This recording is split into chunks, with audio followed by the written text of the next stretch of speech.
Bienvenue sur la chaîne Sa Naturopathe. On se retrouve encore aujourd'hui pour une question au sujet de la série Optimise ton jeûne. Alors, je vais lire la question que j'ai reçue hier. Salam alaikum, barakallahu fik pour tous tes conseils. Je reçois ma belle-mère ce week-end et je suis complètement perdue. Depuis le mois de Ramadan, je suis tes recommandations sur l'alimentation santé.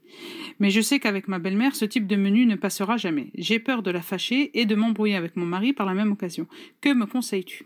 Alors déjà, va pas me fâcher ta belle-mère. Et encore moins ton mari. Donc je suis pour la paix dans les ménages, on va dire. Je vais te conseiller, tu vas voir, c'est très simple en fait. Alors en général, et pour tout le monde, qu'on reçoive sa belle-mère, sa tante, son oncle, son voisin, son frère, sa sœur, ou que toi-même tu sois invité, il n'est pas question, même en suivant une hygiène alimentaire saine, il n'est pas question de se mettre à part et de s'isoler du reste du monde. Donc là, en l'occurrence, quand tu vas recevoir ta belle-mère, tu vas faire le type de menu qu'elle aime, donc le menu traditionnel, je suppose, et pour toi, tu vas prévoir un plat de légumes. Donc tu mangeras avec eux, bien sûr, il n'est pas question de te mettre de côté, mais voilà, tu prendras 2-3 cuillères à soupe de shorba, par exemple. De ton plat principal, tu prendras 2 cuillères aussi, et tu finiras ton repas avec ton plat de légumes. D'accord? Donc, c'est valable avec n'importe quelle personne que tu invites chez toi ou si tu es invité chez quelqu'un. Pareil, il n'est pas question non plus que tu te prives ou que tu fasses un peu, entre guillemets, ta sauvage. Non, moi, je mange pas ça, je mange pas ça. Non, la notion de plaisir et de convivialité est très importante dans ce type de réglage alimentaire.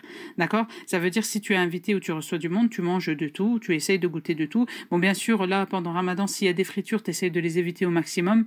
Hein, tu te sers d'autres choses, tu essayes de prendre d'un peu de tout, mais les fritures, essaye de les éviter au maximum. Voilà. Donc vraiment, fais-toi plaisir, profite du moment que tu passes avec tes proches. Et voilà, il ne faut pas que ça soit une charge ou une pression que tu t'imposes ce genre d'alimentation. D'accord? C'est très bien, mais si tu vas manger un soir, tu vas manger avec ta belle-mère ce qu'elle aime, en fin de compte, tu vas lui préparer, tu vas lui faire plaisir, tu vas faire plaisir à ton mari. Donc il n'y a pas de mal à manger comme eux. Voilà, vraiment, si tu es chez toi, donc tu peux prévoir un plat de légumes, tu finiras ton repas avec ce plat de légumes, mais pas de frustration et pas de culpabilisation, d'accord? Où il y a des personnes qui me disent je vais passer ce mois de Ramadan toute seule, comme ça j'aurai pas le problème de comment alimenter les gens ou comment m'alimenter chez les gens. Non, c'est contre-productif tout ça. Non, il ne faut pas négliger le côté convivial et social en fait du mois de Ramadan et c'est tout aussi important que le programme d'hygiène alimentaire. En fait, l'un ne va pas sans l'autre, d'accord? Donc vraiment, pas de prise de tête. Si tu es invité ou tu invites du monde, tu fais comme ce que tu as prévu de faire. Et si tu es chez toi, donc tu peux ajuster avec ce plat de légumes pour la fin du repas. Et si tu es chez quelqu'un, tu essayes de t'adapter au mieux avec ce qu'il y a sur la table. En évitant voilà les fritures, mais fais-toi plaisir. Si y a un gâteau, mange du gâteau. Si je sais pas moi, si y a un plat, un gros plat très consistant, mais goûte-le, prends 2-3 cuillères. C'est sûr que je vais pas te dire de t'empiffrer avec, mais voilà, goûte-le, prends plaisir.